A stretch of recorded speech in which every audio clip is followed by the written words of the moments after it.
Olá, planeta estranho. A tecnologia percorreu um longo caminho desde que nossos ancestrais vagavam pela Terra há cerca de 5.000 anos. Embora isso não torne as ferramentas e o conhecimento que nos foram transmitidos menos essenciais.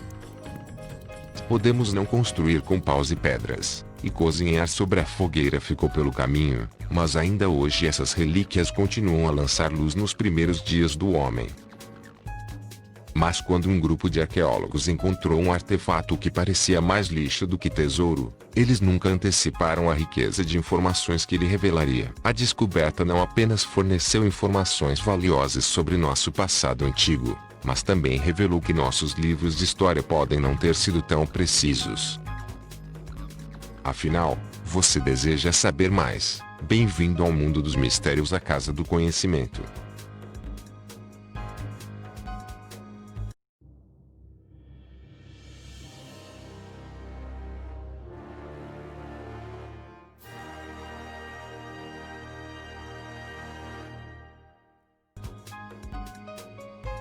Tudo começou em 2019, na ilha dinamarquesa de Lolland, onde estavam em andamento escavações do cinturão no elo fixo Fehmarn, um túnel de 16 km submerso sob as águas do cinturão de Fehmarn. O link fixo foi proposto como uma conexão direta entre a Alemanha e as ilhas da Dinamarca.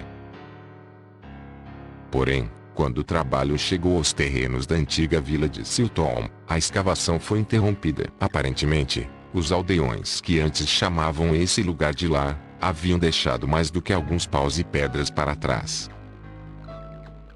Restos de antigas armadilhas de pesca se projetavam da lama, e os ossos do gado pré-histórico foram desenterrados em massa. No entanto, quando os arqueólogos chegaram ao local para investigar, um achado em particular parecia se destacar entre os demais.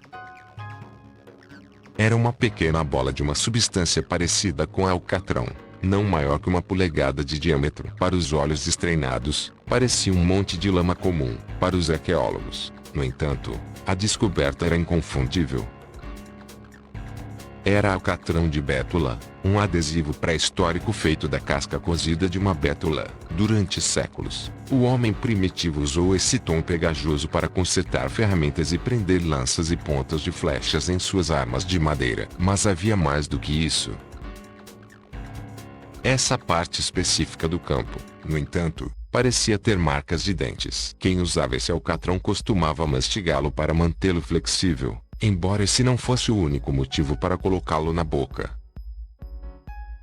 O campo também possuía propriedades antissépticas, frequentemente usadas para aliviar dores de dente, limpar dentes e até satisfazer a fome. Nesse sentido, o tom era basicamente um chiclete pré-histórico.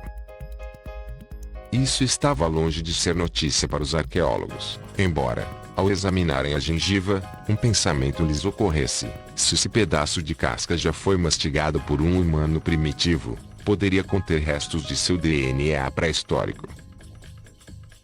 Eles decidiram colocar essa teoria à prova. Depois de lavar cuidadosamente séculos de sujeira do campo, os pesquisadores da Universidade de Copenhague realizaram uma análise de carbono na goma pré-histórica, e os resultados foram surpreendentes.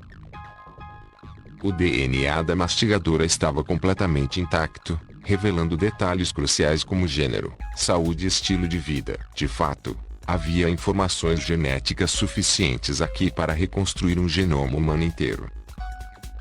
Os pesquisadores imediatamente começaram a trabalhar em um retrato abrangente do assunto, chegando a criar uma reconstrução física de sua semelhança. O mastigador acabou sendo uma mulher, apelidada de Lola, com cabelos escuros, pele escura e penetrantes olhos azuis. Foi um desenvolvimento significativo, pois o genoma de Lola se assemelhava mais ao dos povos antigos da Espanha e Bélgica do que da Escandinávia. Para os pesquisadores, isso implicava que poderia haver várias ondas de migração para a área depois que as camadas de gelo derreteram, há cerca de 12.000 anos atrás. Junto com isso, os pesquisadores puderam determinar as várias doenças que ela carregava. Gengivite, estriptococo e até Epstein-Barr foram apenas algumas das doenças descobertas na boca de Lola. Eles foram capazes de determinar a última refeição que Lola comeu antes de mastigar, avelãs e pato. Era uma refeição de qualidade, com certeza, embora essa descoberta significasse mais do que apenas que ela estava bem alimentada. A dieta de Lola implicava que ela e seus companheiros eram provavelmente caçadores-coletores. Embora muitos povos antigos ainda subsistissem dessa maneira, acredita-se amplamente que a agricultura foi adotada pela maioria dos escandinavos durante a vida de Lola. Parece que, nessas partes, talvez haja bolsos de caçadores-coletores ainda sobrevivendo ou vivendo lado a lado com fazendeiros por centenas de anos, propôs Hannes Schroeder, coautor do estudo publicado na Nature. Essa teoria também foi apoiada pelo fato de Lola exibir intolerância à lactose. Se ela e seu povo estivesse cultivando e domesticando animais, o leite teria sido parte de sua dieta. Com esse conjunto de informações coletadas de um único chiclete, os pesquisadores agora estão concentrando seus esforços em encontrar mais do campo. De fato, alguns estudiosos acreditam que essa forma de DNA preservado pode substituir o osso fossilizado como a amostra preferida para estudo. É incrível, porque há períodos em que não temos ossos, mas o campo de bétula sobrevive muito bem, explicou Theo Jensen, o segundo autor do estudo. É um substituto para os ossos e é muito íntimo. Você recebe muita informação. No entanto, mesmo com toda a goma de mascar pré-histórica do mundo, o DNA só pode nos dizer muito sobre nossa origem como espécie. Um estudo recente revelou que nossos ancestrais antigos podem não ter sido exatamente quem pensávamos que eram. Desde que a equipe de James Watson e Francis Crick descobriram a estrutura de dupla hélice do DNA, a humanidade ficou obcecada em dissecar nosso próprio material genético. No processo, descobrimos que mal conhecíamos nossas verdadeiras identidades.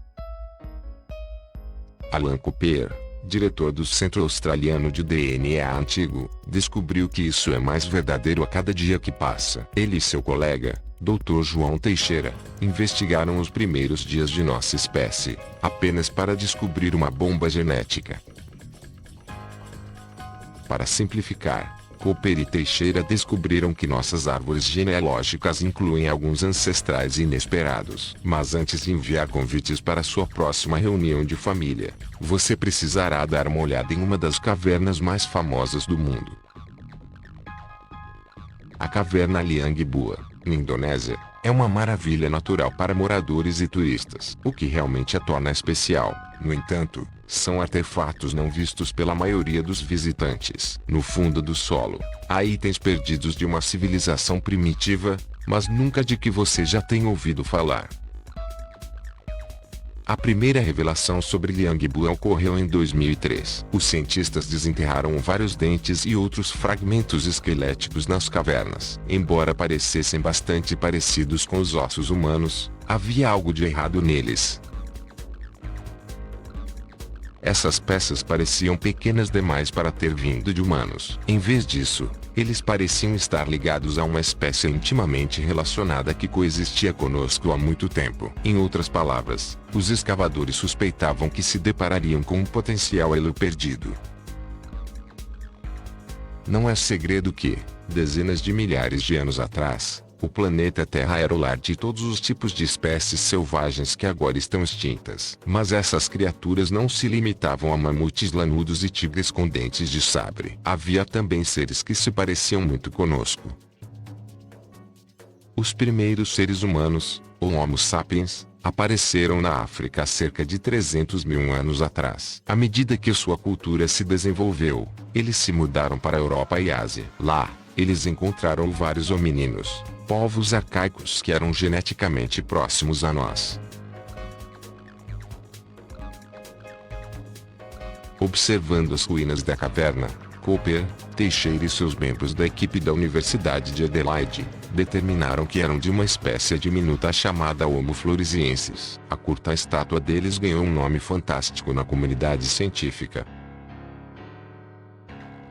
Informalmente, os biólogos evolucionistas os chamaram de hobbits. Essas não são literalmente as criaturas de J.R.R. Tolkien, é claro, mas eles prosperaram em partes da Ásia há 50 mil anos atrás, antes de morrerem. Além disso, eles podem não ser tão familiares quanto pensamos.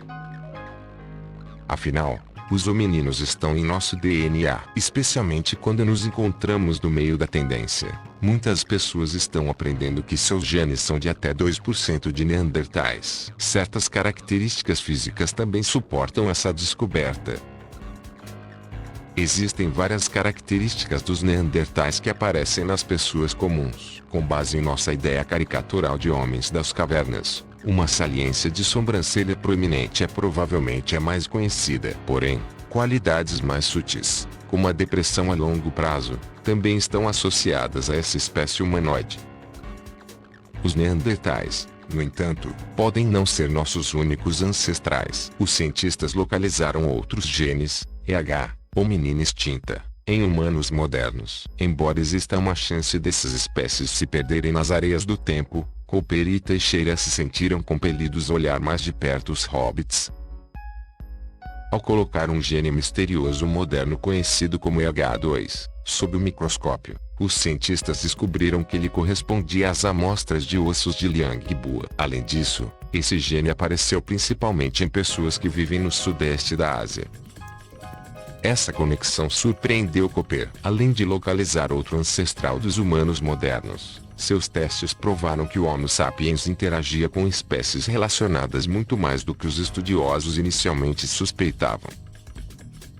A datação de hominina permanece e as ferramentas básicas indicam que muitos provavelmente se sobrepuseram à existência humana. Mas no caso dos floresienses, eles estavam tão perto de nós quanto os neandertais.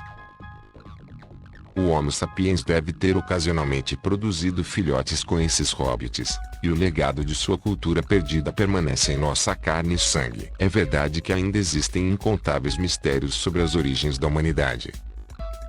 Sabíamos que a história fora da África não era simples, mas parece ser muito mais complexa do que pensávamos, admitiu Teixeira. Ele e Cooper também perceberam que a descoberta foi mais um trampolim do que uma solução definitiva.